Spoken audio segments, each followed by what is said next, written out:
Good morning, Gaurang. Good morning. Thank you very much for taking the time to have a talk with us. As we discussed before, Investeur helps other companies raise funding.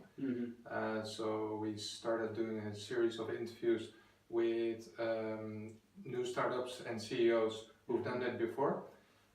You're the first one that we're going to ask a few questions about ICOs.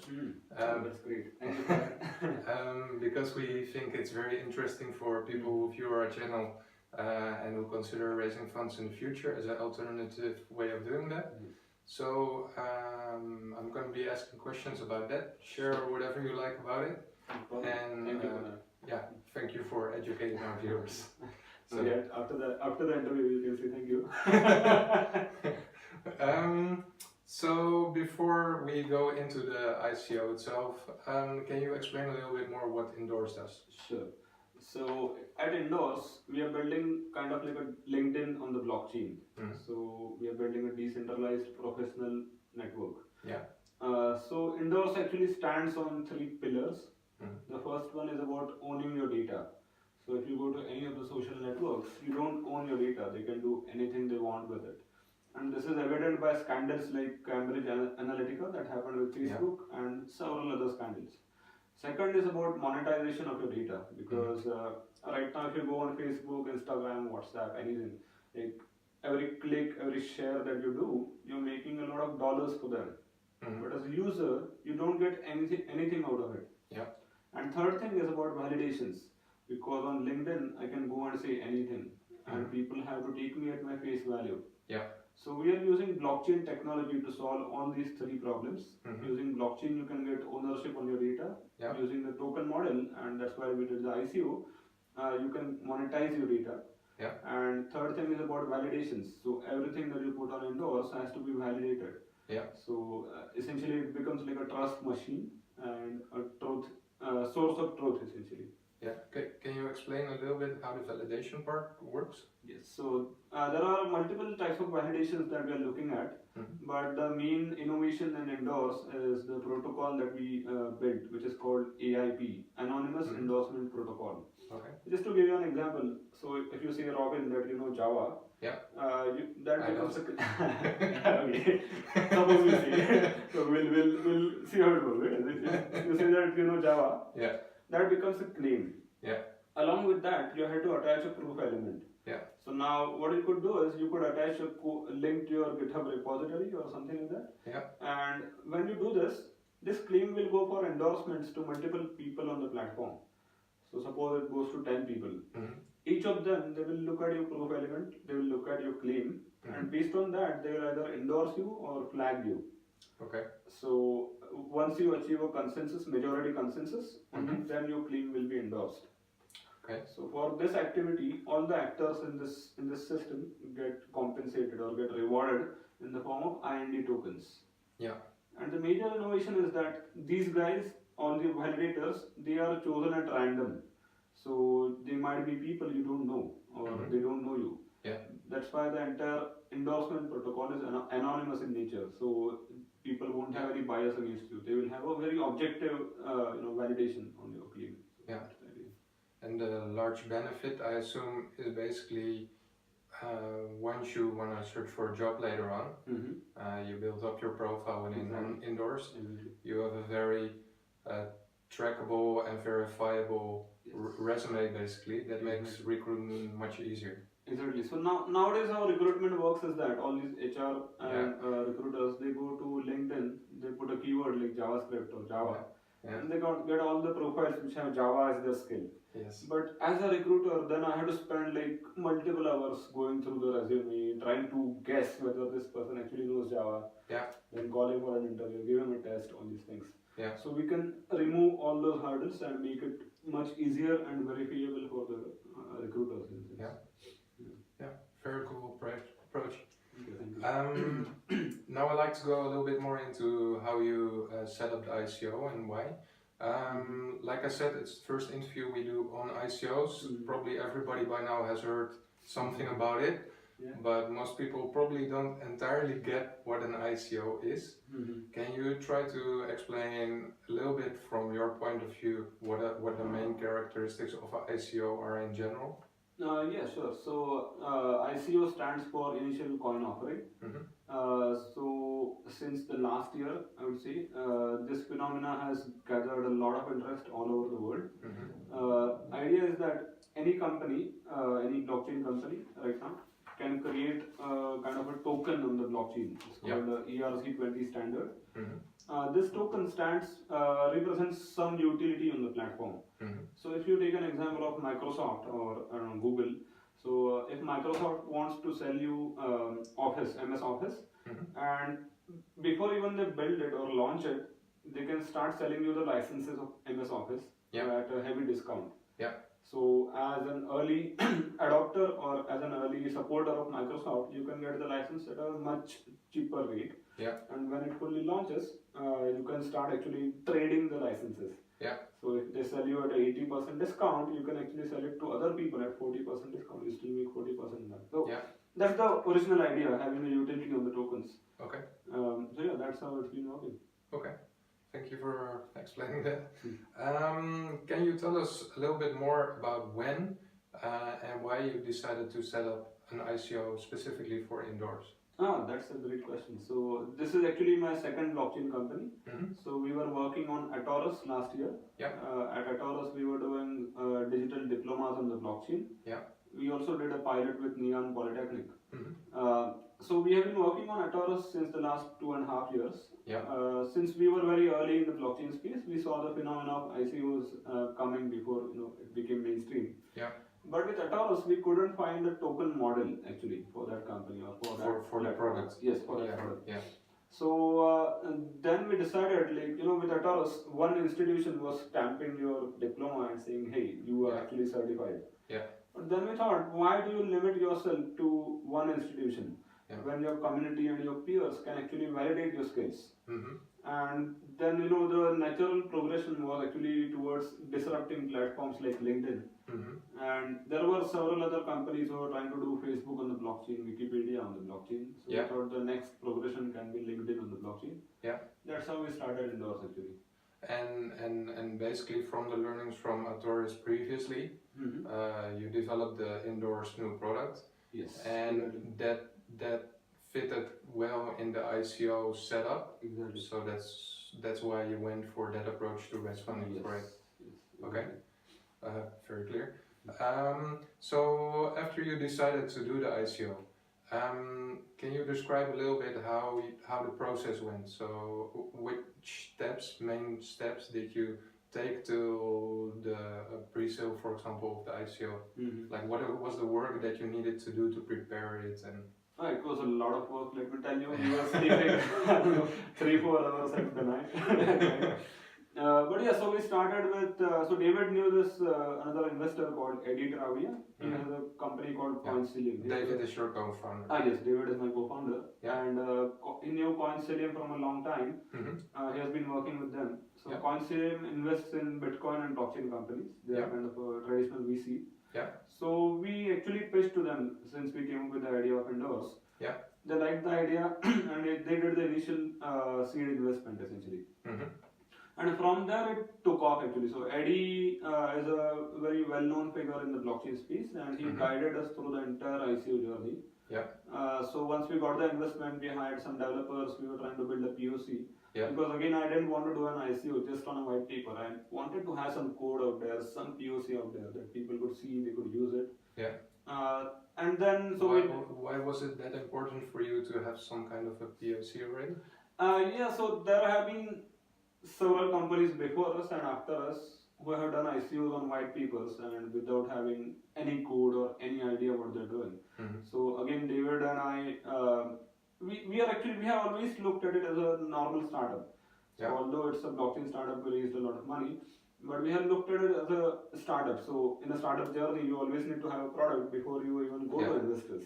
Otherwise, if you want to be taken as a serious startup, you need to have a product, at least something, some code. So that was the main reason we had having a POC. Then we went through the usual usual process. So you have a VC funding, then you do a private sale, you do a pre-sale, and then you do the main public sale. So you followed all the steps. Yeah. Okay. Did you, other than Eddie, who you just mentioned as one of the investors, did you get a lot of help from outside parties, or how did you figure out what, for example, how to do the white paper, how to do the marketing, how to do the whole process? Did you just read up a lot, or how did you get to know how to do this? No, actually, that's why it's very important to have good advisors in the space who have done things already. Okay. So we were very fortunate to have people from Digix, who were one of the first DAOs in the world. Guy from Etherscan, Matt. Etherscan is the leading blockchain explorer. BitGo, Eddie, his colleagues. So all these guys, they actually helped us a lot through the journey. So just having one lunch with them every week or every month, it helps a lot. So they give you a new perspective. They tell you what to do, how to do things. So we were very fortunate in that regard, actually. Do you, looking back, do you think it is at all possible to do a successful ICO without getting this kind of support? Not assuming that you've never done it before? No, not at all. Because I think for an ICO, having a support from the community is really important. Okay. So David knows a lot of people in the blockchain community, and you have to get immersed into the community. So right now, essentially, we know most of the people in blockchain in Singapore. That's really important because they help you spread the word. They help you become a, because right now one of the important things is not to be a scam ICO, because there are so many scam ICOs right now. So to be taken seriously, to have some credibility in the market, you have to have support from the community. I think it's very important. So even for the two of you who had already had a blockchain company for more than 2 years, you needed that help from... Definitely. Okay. I think that's very important for everybody trying to set it up from scratch, to give that perspective. How much time did the entire project take you from the moment you decided to start setting up the ICO to actually the end of the fundraising? Yeah, so actually this marks 1 year. So I started, so we came up with the idea in last March. I was in Vienna. I still remember that I was drawing the mocks of the POC on a piece of paper while having a drink in the evening. But so since March we came up with the idea. We were doing POC, writing white paper, and we did the ICO in August, end of August. So March, April, May, June, July, 5 to 6 months. Okay. So that's actually fairly similar to the regular fundraising round. Exactly. Okay. But that's very interesting because a lot of people seem to think this is a quick way to raise funds. It's, looking back, what would have helped you a lot if you would have known in advance? Like, are there 1 or 2 things that you wish you knew a year ago when you started out like this? I would say that one major thing is, again, we did the POC, small POC. But if we had a fully built out product, I think that would have helped us more. If we had users, that would have helped us even more. And also more marketing. So I think one thing we lacked is more awareness in the community, because in Singapore people knew us, but we had to go outside in Europe and Southeast Asia. So more marketing and more brand awareness would have helped us, I think, do these 2 things. It's interesting that you mention every time the POC, because a lot of the ICOs actually get started when they're only in ideation stage. So usually there's a white paper, website, and virtually no product. Why do you think it's that essential anyway to do an ICO with a product, or at least a POC already in place? No, see, now if you look at the history of ICOs, let me just go into a little bit theory. Right now we are in the 3rd generation of ICOs, I would say. So the first generation was the DAO, distributed autonomous organizations, which was Digix, the DAO which got hacked. All these things. That was before our time. We were in the 2nd generation, which was called ICO. And now they are calling it a different name, which is called TGE, Token Generation Event, or they call all these names now. But the idea is that during our time it was still okay for people to go out on a white paper and do an ICO. But now it's becoming much more difficult. As you know, there are hundreds of ICOs coming up every week. I would say thousands. Yeah. There's a lot of noise in the community. Yeah. And if you want to stand out, you have to do things the right ways. You need to have a product. So currently, without a product and users, I don't think you can actually do an ICO. Yeah. So you can do it, but you won't raise much money. So it's getting very difficult. And a lot of investors burned themselves already, so they're much more careful as well. Exactly. So. People look at everything nowadays, and I think it's really important. Yeah. So for an entrepreneur currently thinking to raise funding, let's say you have a startup, you're 6 months in, you did build a POC, so it's not purely ideation stage anymore, and you have to decide, I'm going to raise from angels and VCs, or I'm going to try an ICO. What, in your opinion, should be the main reason to go for the ICO instead of for more traditional ways of raising funding? Again, see, I would say there are 2 or 3 reasons to do an ICO. The first one is if your product is a blockchain-based product. Yeah. So Indorse was completely based on Ethereum, so it was a natural decision for us. Yeah. Second is if you have some blockchain components in your product, or if you see that blockchain can actually help your product in a way. Some people just do an ICO just for the sake of it. That's not the way to do it. Yeah. You should have essential blockchain components. They first decide to do an ICO and then they think about using it. Yeah, that's not the way to do it. Yeah. And the third reason is, again, it's not an easy way to raise funds. Third reason, main important reason, is to reach out to the community and to build your community. Yeah. So if you think that the blockchain community or any of these communities are essential for your product, for your company, then do an ICO. Yeah. Because even for Indorse, it was not just about the money, it was also about creating a community around the product. Yeah. So through the ICO, we bootstrapped an initial user base of 4,000 people. Yeah. And just after launching in 2 or 3 months, we have 20,000 users already right now. I think that's a really great way of doing things. Yeah.